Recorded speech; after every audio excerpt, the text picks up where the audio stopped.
किसी ने बड़े कमाल की बात कही है कि जिंदगी में हमेशा दो तरह के लोगों से सावधान रहना। पहले वो जो आप में वो कमी बताएं जो आप में है ही नहीं, और दूसरे वो जो आप में वो खूबी बताएं जो आप में है ही नहीं। हाय गाइस, मेरा नाम है आरजे कार्तिक। एक छोटी सी कहानी, ये कहानी एक राजा की जिसके कोई संतान नहीं थी, उत्तराधिकारी नहीं चुन पा रहा था, बूढ़ा हो चला था और अब जरूरत थी इस राज्य को अगला राजा देने की। अपने मंत्रियों से बात की तो उन्होंने बताया कि सर आप किसी को अडॉप्ट कर लीजिए। किसी ने कहा कि महाराजा साहब आप तो किसी को अडॉप्ट करने की बजाय किसी को भी आपकी पसंद से चुन करके किसी भी मंत्री को राजा बना दीजिए। राजा को ये सब समझ में नहीं आ रहा था। किसी ने उससे कहा कि कंपटीशन रखवा लीजिए। ये सुझाव उसे थोड़ा ठीक लगा तो उसने कहा कि काम करते हैं, किसी भी तरीके की कोई कंपटीशन नहीं होगी, सिंपल इंटरव्यू होगा। जो भी आएगा मुझसे बात करेगा और मैं बात करके पहचान लूंगा कि क्या वो अगला राजा बनने के लायक है या नहीं है। फिर किसी ने कहा कि काम करते हैं, इसमें आप क्राइटेरिया डाल दीजिए कि इस टाइप के लोग ही आ सकते हैं। तो राजा ने कहा नहीं, कोई भी आ सकता है, किसी भी उम्र का व्यक्ति आ सकता है और आकर के अगले राजा के लिए इंटरव्यू दे सकता है।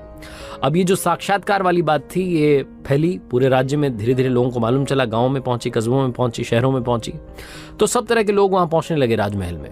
एक छोटा सा गांव था, वहां एक लड़का किसानी करता था, खेती करता था। उसे जब ये बात मालूम चली तो उसने अपने फादर को बोला कि मुझे भी जाकर के एक बार इंटरव्यू देना है। तो उसके फादर ने कहा कि देख लो, मुझे नहीं लगता कि कुछ हो पाएगा। तो उस लड़के ने कहा एक बार कोशिश करता हूँ। लड़के के घर वालों ने उसको हाँ कह दी। अब वो तैयार था अगले दिन इंटरव्यू पर जाने के लिए, लेकिन सवाल ये था कि उसके पास में ढंग के कपड़े नहीं थे।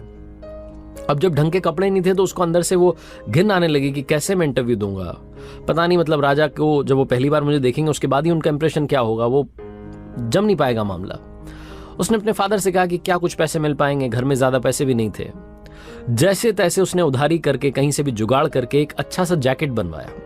पुराने से कपड़े थे, फटी सी शर्ट थी, पुरानी सी पैंट थी, उसके ऊपर वो अच्छा सा जैकेट डाला और इंटरव्यू देने के लिए वो जो नगर था जहां पर उनकी राजधानी थी, राजमहल था, वहां निकल पड़ा। रास्ते में जाते जाते सोच रहा था कि क्या सवाल पूछे जा सकते हैं, किस किस के मुझे जवाब देने होंगे। बहुत सारी अंदर, जो कि हर इंसान के साथ होता है जब भी हम इंटरव्यू के लिए जाते हैं, बहुत कुछ माइंड में चल रहा होता है।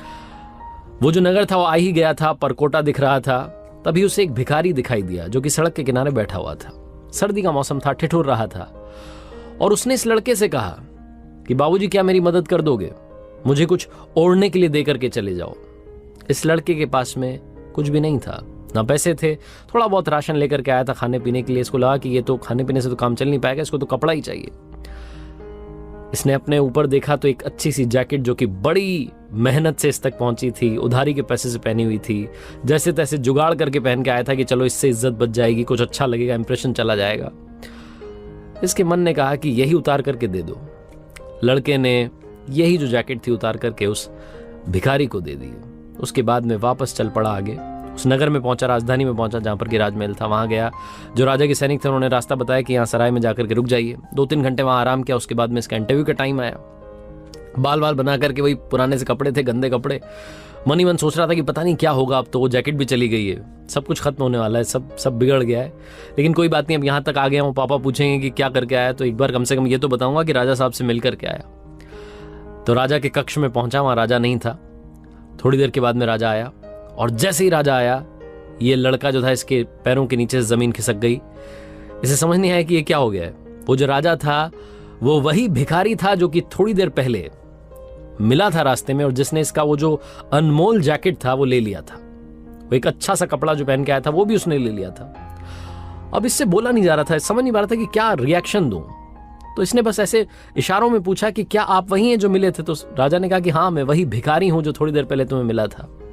अब इसके अंदर थोड़ी हिम्मत आई। इसने पूछा कि आपने मेरे साथ क्यों किया, ये कौन सी परीक्षा आप ले रहे थे, ये क्या तरीका है, मेरे पास में एक ही जैकेट थी वो भी आपने ले ली और अब आप ही यहाँ पर राजा बनकर बैठे, आप ही राजा हैं। मुझे तो समझ ही नहीं आ रहा कि मैं क्या बोलूं। राजा ने बोला कि परेशान मत रहो, अगर मैं राजा बन के सबसे पहले तुम्हारे सामने आता तो मैं जो बोलता वो तुम कर देते, तुम दुनिया का हर काम कर देते मुझे इंप्रेस करने के लिए और अगला राजा बनने के लिए।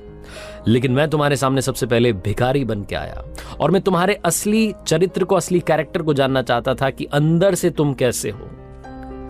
सर्दी का मौसम है, ठिठुर रहा था वहां भिखारी बन के। तुम्हारे पास सिर्फ एक जैकेट था, मुझे नहीं लगता कि तुम्हारे पास ज्यादा कपड़े भी होंगे घर पर, बड़ी मुश्किल से तुम शायद ये लेकर के आए होंगे। सबसे पहले तो ये जैकेट अपना वापस लो और अब से तुम इस राज्य के अगले राजा हो।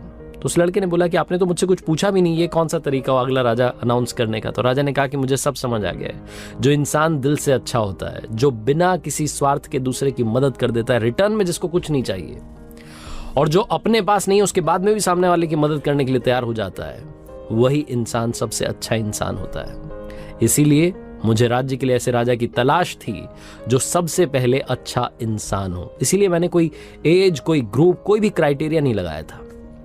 छोटी सी कहानी है, बहुत बड़ी बात सिखाती है। जिंदगी में हम सब चाहते हैं कि सब लोग हमसे प्यार करें, सब हमें चाहें, हमारे बारे में काफी लोग जानें, लेकिन सबसे इंपॉर्टेंट चीज है कि क्या आप सबसे प्यार करने के लिए तैयार हैं, क्या आप सबकी मदद करने के लिए तैयार हैं।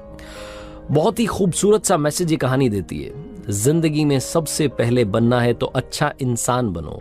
और मैंने कई बार अपनी कहानियों में कहा है कि पैसे तो हम कमाते रहते हैं, जिस दिन दुआएं कमाने लगेंगे शायद उस दिन चमत्कार होने लगेगा।